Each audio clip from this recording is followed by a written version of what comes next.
የአፍሪካ ዋንጫ ዛሬ ይጀምራል። 24 ሀገራት በ6 ምድብ ለአንድ ዋንጫ ይፋለማሉ።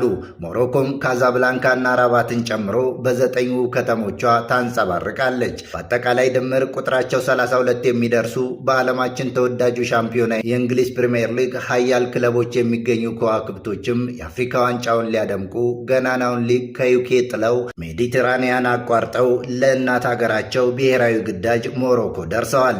የአፍሪካ ዋንጫውም ታህሳስ 12 እስከ ጥር 10 በሞሮኮ ለአንድ ወር ይካሄዳል።